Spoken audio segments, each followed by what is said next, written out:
Salutations everyone, E3 was this week, a lot happened, but I'm here only to tell you about what mattered.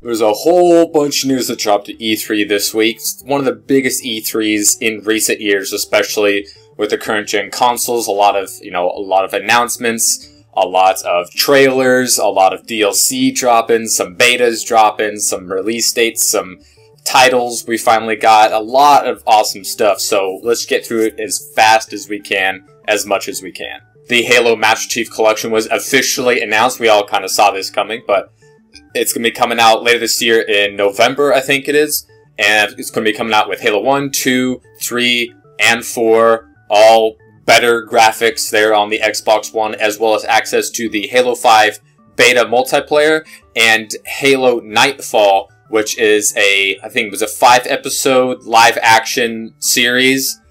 Very much akin to Forward Unto Dawn from the last game.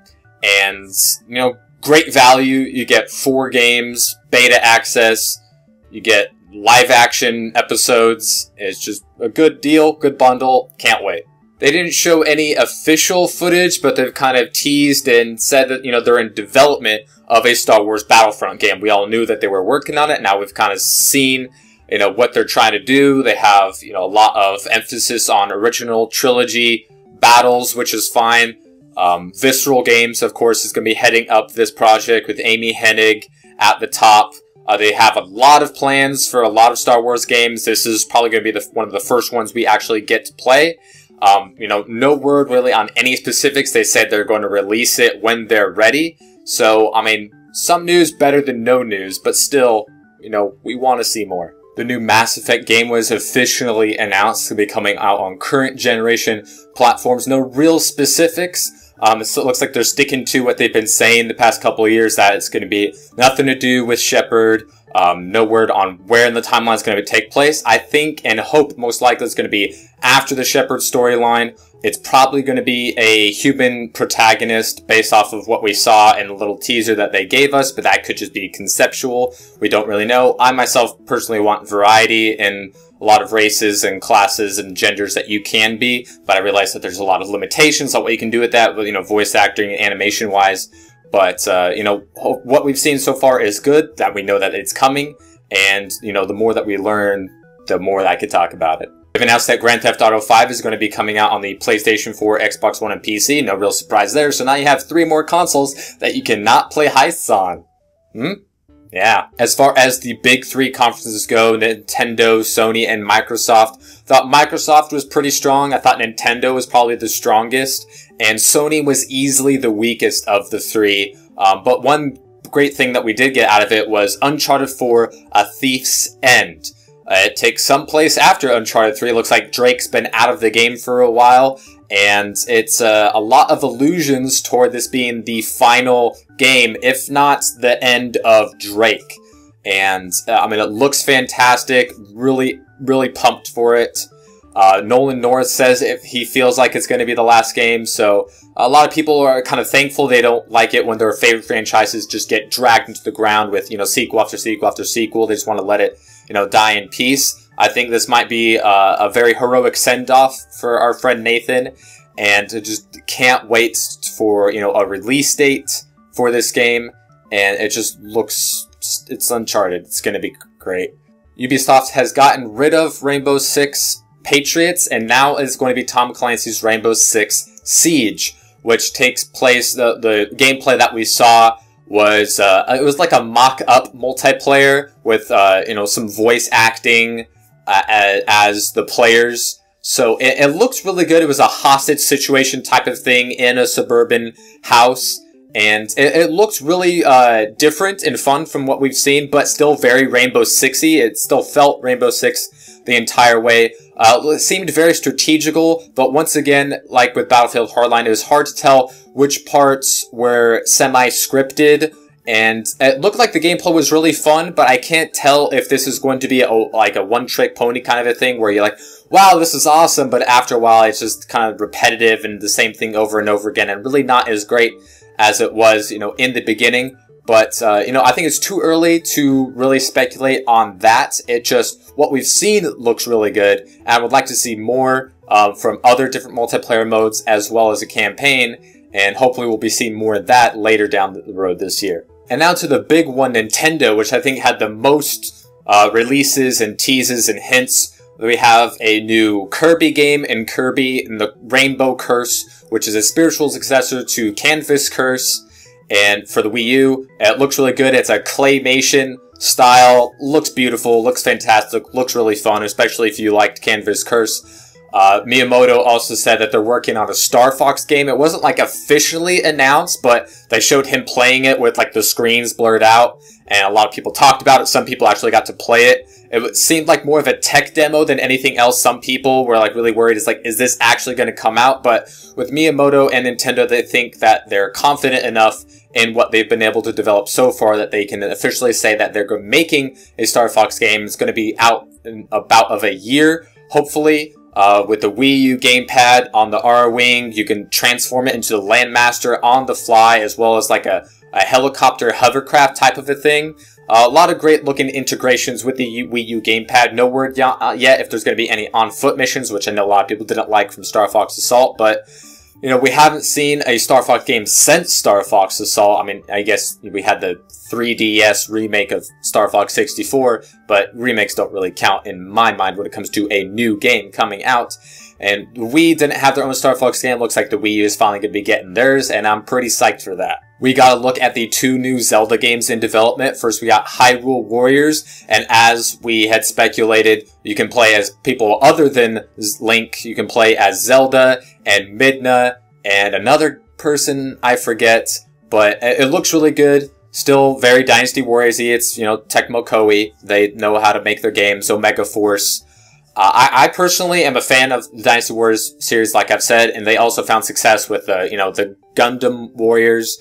And I think this one can work out really well, especially if they do boss fights very meticulously and not too Dynasty Warriors-ish. Keep it really Zelda-centric with a Dynasty Warriors-type fighting style, I think is really key to the success of this game.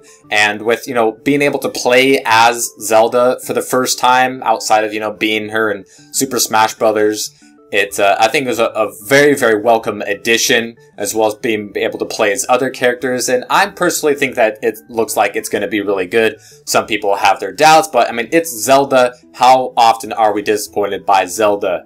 Shut up.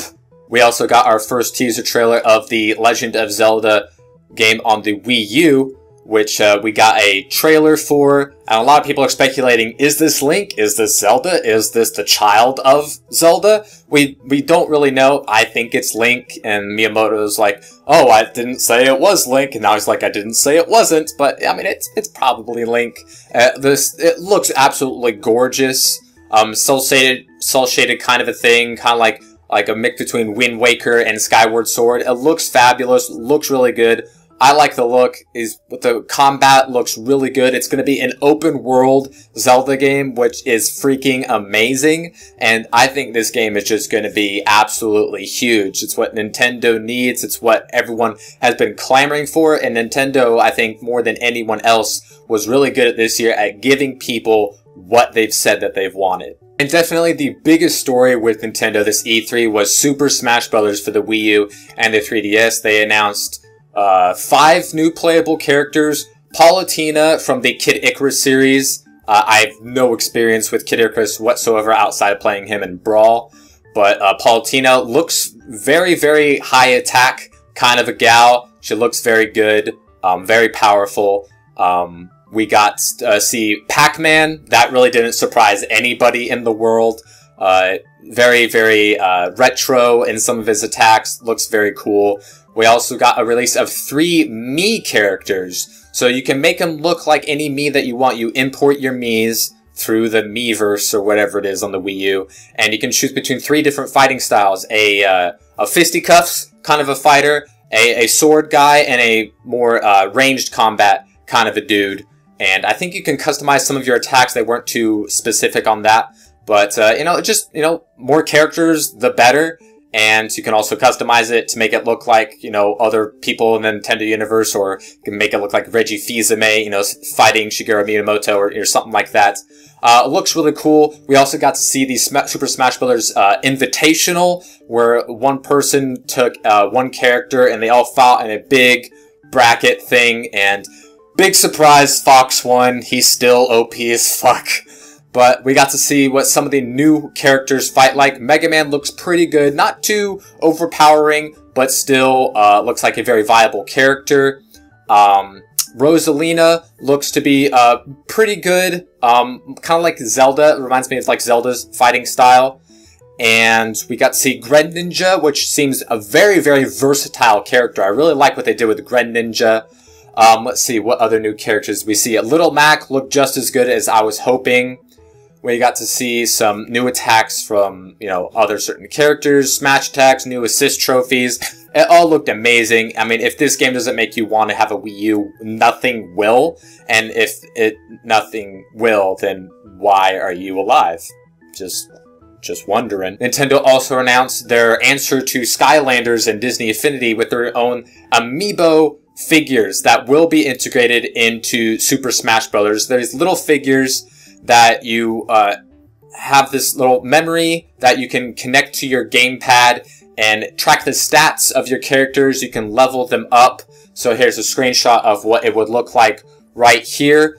You can customize your attacks. So instead of, you know, B forward being one thing, you can change it to another thing. And also levels up, gives you special things. This isn't going to throw off the balance of Super Smash Bros. It's just another additional thing that you can play. What it does is it improves the longevity of the game, and these figures are also going to be cross-platform. They will also work with the new Toad game that's going to be coming out. I think maybe the Yoshi Woolly Yarn game that's coming out. It's also going to be integrated with the Mario Kart 8, which just came out. Not all of them will work for all games, but it looks like just a cross-platform type of way to keep a lot of things fresh and new. It's not a pay-to-play system. It's not the only way you can unlock new characters. That is not what they're doing whatsoever.